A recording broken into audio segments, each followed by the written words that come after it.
Greetings, YouTube.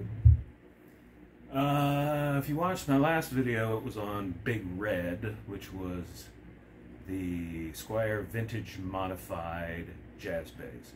This is Old Blue. This is a Squier Affinity P-Bass. Okay, here's the story.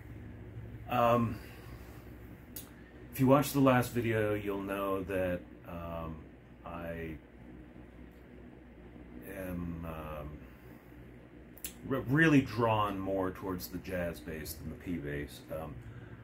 I liked the P-Bass until I first picked up the jazz bass, and I'm like, oh, well, you know, this is awesome. So I've been a jazz bass guy ever since.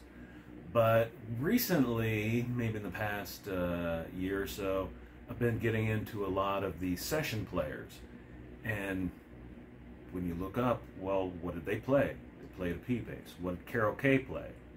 Well, I think she plays an Ibanez now, but when she started out in the 60s, she played a P-Bass. What did James Jamerson play? He played a P-Bass.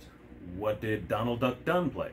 He played a P-Bass. So I was like, okay, well, I'm going to have to get a P-Bass then. So I went on eBay. This is actually a few years back. I went on eBay and said, well, I need the P-Bass sound, so I'll just get the cheapest P-Bass I can find, which was one of those beginner bass guitars. And it was black with a white pickguard, and the headstock was shaped different, which I'll just, you know, deal with that. That's not a big deal. But when it came, the neck was like a baseball bat. I mean, it was really, really thick, uncomfortable, and the bass was made out of, the body was basswood, and it was super, super light, so it, you know, the neck dive on it was horrible. And here's the thing, okay, here's the thing that really bugged me about it. What it was basically a generic Glary. Now I've got 3 Glary guitars. 2 are good, 1 is mediocre, but for some reason when they do their version of the P-Bass, the body is narrower than an actual P-Bass. So, I mean, it's cut all the way, you know, like this, and then the upper horn goes into this weird point, and it just, it looks wrong, it feels wrong to me. You know, if you have one and you love it, hey, that's great. But to me, it's just like, I would look down and be like, where's the rest of my bass? What the hell happened here? So I'm not sure why, if you were making bass bodies out of a light wood, that you would make, you know, them even you know, narrower than this one, which means you're making the neck dive even worse. But anyway, so I had that for a couple of weeks. I hated it so much. I had a buddy over, we were, you know, playing guitar or whatever, and as he's going to leave, I'm like, hey, you want a bass? Sure, okay, here, take this. So I just gave that away. I picked it up for 50 bucks at the time. And then about maybe 2 years later, I decided, well, I'll try it again.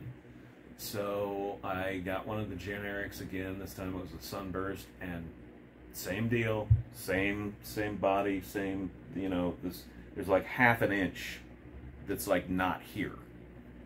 And I just said, oh, forget it. And actually that was one of the basses I traded in to get the headstock repainted on the jazz bass. But anyway, I got rid of those, and I said, you know, I'm just gonna have to bite the bullet and buy an actual Squier, you know. So I came across this on it was either Facebook Marketplace or Craigslist, I don't know. It was 150 bucks, and it was completely scratched to hell. But I like the color. I like the, probably can't see it in this light, but it's like an electric blue, and I like the color. And my girlfriend asked me, she's just like, why don't you have a blue bass? I'm like, I don't know, I guess I need one. So anyway, we got this. I think it's out of one of like the starter packs, maybe. I don't know, but it's Indonesian. It was made in 2004. So when I had it, when I took it in to get it worked on and set up, my guy Eric polished out a lot of the scratches, and I don't mind, like, it's got like dings here, and I was like, just leave those in. Those are like, you know, for character or whatever. But when it's so scratched that the paint looks dull and horrible on it, and it's like, you know. So it looked like the previous owner had just played it like this. So anyway, had the ashtray covers put on, and I actually have foam down here in the bridge cover because I've been playing a lot of James Jamerson, and he had foam. I even installed a tug bar, so you get the, you know,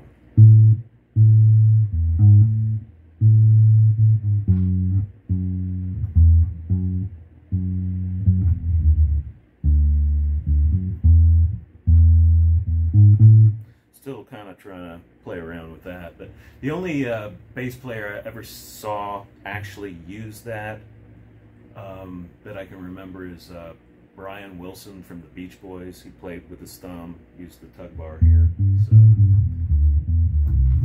anyway, it's strung with labella, low tension flats that I really like. My girlfriend Sharon got them for me for Christmas, so thank you, honey. And I was really surprised at how much I liked this bass once I got it dialed in. The neck, I'm used to jazz bass necks, but honestly, this is not bad at all. I mean, you know, it's wider at the nut, but it doesn't have a horrible profile. I mean, it's comfortable to play. It's a little more challenging with stuff down here, but it's not hateful at all. I had new pots put in, a new input jack, and I think those are the only. I think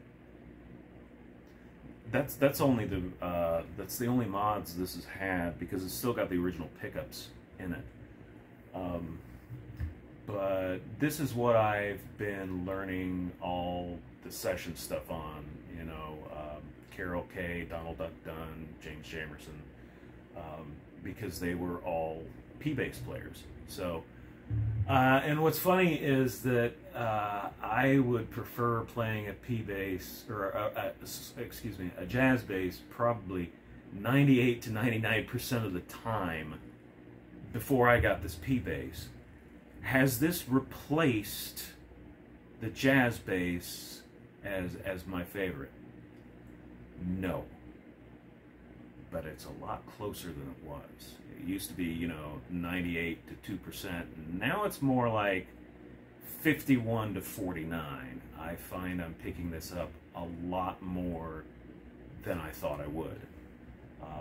So anyway, I will probably be featuring this in videos in the future, so that's what this is, and that's pretty much all for this video then.